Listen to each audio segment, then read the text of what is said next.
Hey guys, still in Texas. Have some thoughts this morning I wanted to share.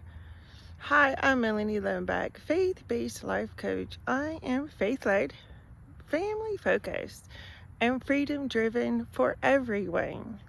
And I do mean everyone. You know, sometimes we're like Jonah. Not that a whale will swallow us up, but our life circumstances swallow us up after we disobey. Let's get into that just for a minute.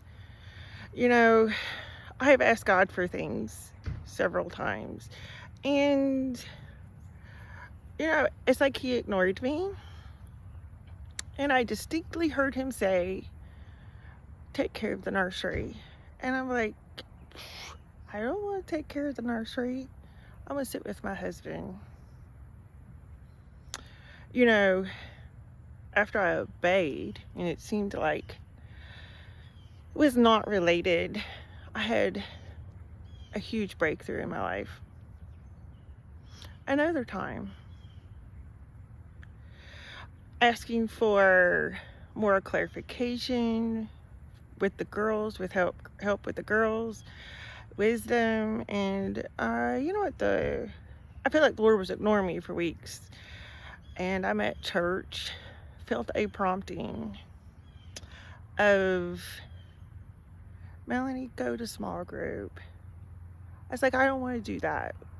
I want to spend time with my husband. I want to spend time with my family. We don't get much time. And it was a struggle. I will be honest with you. Small group can be a struggle because it's taking extra time away from the family. And I'm glad I went. Because in that, and it wasn't the title of the small group, mind you, somebody I met there that helped me with the girls. Because guess what? They had adult children too. And it's like the Lord, in my devotion that morning, then that person said the same thing. And I was like, oh my gosh, really? So God confirmed. So it wasn't the title of the small group. And so, are we Jonah? A type of Jonah? Because we like, God, I want you to move in my life. And then we tie his hands. I think that we don't realize God loves us. And he doesn't want us to say the same.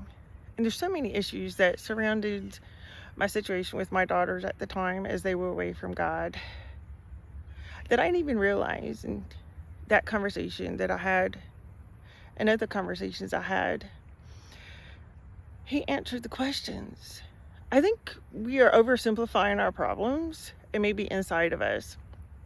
Another time, I asked God for a new job. And you know what he said? Nothing. Again. And except I felt this urge. Hey, Melanie, show up 10 minutes early. I was like, I don't want to do that. Because the girls were really little. This is diaper time. And so I was like, well, And I had to struggle with being on time. Because things happen. And I had to reorganize to make things better. And I struggled. It took a while to work it out. And you know what ended up happening with that time management, that struggle, guess what? That set me up straight up for hygiene, because it's all about time management. Can you measure what you need to do against the time that you have? So it is related. The nursery, as much as I didn't want to do that, it just seemed spiritual. I didn't get nothing from it. But no, actually, what if it was another conversation? And let's not hold people. Like, if we're obeying the Lord, let's not hold the group leader of the small group or hold the leader of the children's church that you're volunteering at such a high standard, because it is God that answers your prayers. And what if God waits a few Sundays? And since sometimes volunteering can rotate, Man, what if it's a whole semester goes by and you don't hear a peep from God, or your situation doesn't change? Well, you know what? Let's obey, because obedience is better than sacrifice. And, God is always listening and He's always paying attention. So let's just give that a little thought. Give our thoughts higher. It's not about us. Or is it? With Jonah, I wonder what God, Jonah was asking for, and we don't know. What was Jonah asking for? Was he asking for something big in his life? And God was like, partner with me. And it's not that God is manipulative and using you at your tough time. It's just that Jonah obviously had a heart problem. He needed to forgive Nineveh. He was having a hard time with that. So when you think about that, what is those heart issues? And by the way, if you think of 2 things, God's always working on at least 10 more. But obedience is better than sacrifice.